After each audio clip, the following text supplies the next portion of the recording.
ನಮಸ್ಕಾರ ಸ್ನೇಹಿತರೆ, ನಾನು ವೆಂಕಟೇಶ್ ಅಂತ. ನಾನಿವತ್ತು ತಿಳಿಸ್ಕೊಡ್ತಿರೋ ಜಾಬ್ ಬಂದು ಅಮೆಝಾನ್ ಅಲ್ಲಿ ಜಾಬ್ಗೆ ಹೈಯರ್ ಮಾಡ್ಕೊತಾ ಇದ್ದಾರೆ. ಯಾವ ಒಂದು ಜಾಬ್ ಅಂತ ತಿಳಿಸ್ಕೊಡ್ತೀನಿ. ಅದಕ್ಕೂ ಮುಂಚೆ ವಿಡಿಯೋಗೆ ಲೈಕ್ ಮಾಡಿಲ್ಲ ಅಂದ್ರೆ ಕೂಡಲೇ ಲೈಕ್ ಮಾಡ್ಕೊಳ್ಳಿ. ಹಾಗೆ ಈ ಒಂದು ವಿಡಿಯೋನ ಶೇರ್ ಮಾಡಿ. ಸೊ ಇದೇ ರೀತಿ ಹೆಚ್ಚು ಫ್ರೀ ಜಾಬ್ ಅಪ್ಡೇಟ್ ವಿಡಿಯೋಸ್ಗಳಿಗಾಗಿ ನಮ್ಮ ಒಂದು ಯೂಟ್ಯೂಬ್ ಚಾನಲ್ನ ಸಬ್ಸ್ಕ್ರೈಬ್ ಮಾಡ್ಕೊಳ್ಳಿ. ಸೊ ಮೊದಲನೇದಾಗಿ ಅಮೆಝಾನ್ ಅಲ್ಲಿ ಯಾವ ಒಂದು ಜಾಬ್ಗೆ ಹೈಯರ್ ಮಾಡ್ಕೊತಾ ಇದ್ದಾರೆ ಅಂತ ನೋಡೋದಾದ್ರೆ, ಬಿಸ್ನೆಸ್ ಡೆವಲಪ್ಮೆಂಟ್ ಎಕ್ಸಿಕ್ಯೂಟಿವ್ ಜಾಬ್ಗೆ ಹೈಯರ್ ಮಾಡ್ಕೊತಾ ಇದ್ದಾರೆ.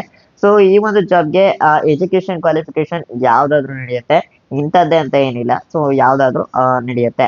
ಇನ್ನು ನೆಕ್ಸ್ಟ್ ಈ ಎಕ್ಸ್ಪೀರಿಯನ್ಸ್ ಹೊಂದಿರ್ಬೇಕಾ ಅಥವಾ ಫ್ರೆಶರ್ ಆದ್ರೂ ನಡೆಯುತ್ತಾ ಅಂತ ಕೇಳೋದಾದ್ರೆ, ಏನಾದ್ರೂ ನಡೆಯುತ್ತೆ. ನೀವು ಫ್ರೆಶರ್ ಆರು ಆಗಿರಿ ಅಥವಾ ಎಕ್ಸ್ಪೀರಿಯನ್ಸ್ ಆರು ಹೊಂದಿರಿ, ಏನಾದ್ರೂ ನಡೆಯುತ್ತೆ. ಸೊ ಪ್ರತಿಯೊಬ್ರು ಕೂಡ ಅಪ್ಲೈ ಮಾಡ್ಬೋದು. ಸೊ ಇನ್ನು ಟೈಮಿಂಗ್ಸ್ ನೋಡೋದಾದ್ರೆ, ನಿಮ್ಗೆ ಬೆಳಗ್ಗೆ 9 ಗಂಟೆಯಿಂದ 3 ಗಂಟೆವರೆಗೂ ಸ್ಟೋರ್ ವಿಸಿಟ್ ಇರುತ್ತೆ. ಸೊ ಮಧ್ಯಾಹ್ನ 3 ಗಂಟೆಯಿಂದ ಸಂಜೆ 6 ಗಂಟೆವರೆಗೂ ಆಫೀಸ್ ವಿಸಿಟ್ ಇರುತ್ತೆ. ಇನ್ನು ನೆಕ್ಸ್ಟ್ ಸ್ಯಾಲರಿ ವಿಚಾರಕ್ಕೆ ಬರೋದಾದ್ರೆ 21,500 ರೂಪಾಯಿ ಸ್ಯಾಲರಿ ಕೊಡ್ತಾ ಇದ್ದಾರೆ. ಸ್ಟೋರ್ ವಿಸಿಟ್ ಬಂದು 30 ರಿಂದ 50 ಸ್ಟೋರ್ ವಿಸಿಟ್ ಮಾಡ್ತು ಅಂದ್ರೆ ನಿಮ್ಗೆ 2.5 ರೂಪಾಯಿ ಪರ್ ಕಿಲೋಮೀಟರ್ ನಂಗೆ ಪೆಟ್ರೋಲ್ ಚಾರ್ಜ್ ಕೂಡ ಕೊಡ್ತಾ ಇದ್ದಾರೆ. ಜೊತೆಗೆ ಇನ್ಸೆಂಟಿವ್ಸ್ ಕೂಡ ಕೊಡ್ತಾ ಇದ್ದಾರೆ.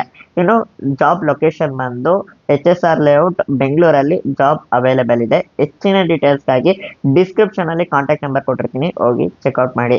ವಿಡಿಯೋ ಇಷ್ಟ ಆಗಿತ್ತು ಅಂದ್ರೆ ಲೈಕ್ ಮಾಡಿ. ಹಾಗೆ ಇದೇ ರೀತಿ ಹೆಚ್ಚು ಫ್ರೀ ಜಾಬ್ ಅಪ್ಡೇಟ್ ವಿಡಿಯೋಸ್ಗಳಿಗಾಗಿ ನಮ್ಮ ಒಂದು ಯೂಟ್ಯೂಬ್ ಚಾನಲ್ನ ಸಬ್ಸ್ಕ್ರೈಬ್ ಮಾಡ್ಕೊಳ್ಳಿ. ಜೊತೆಗೆ ಈ ಒಂದು ವಿಡಿಯೋನ ಆದಷ್ಟು ನಿಮ್ಮ ಒಂದು ಫ್ರೆಂಡ್ಸ್ ಫ್ಯಾಮಿಲಿ ಮೆಂಬರ್ಸ್ ಜೊತೆ ಶೇರ್ ಮಾಡಿ ಅಂತ ಕೇಳ್ಕೊತೀನಿ. ಧನ್ಯವಾದಗಳು.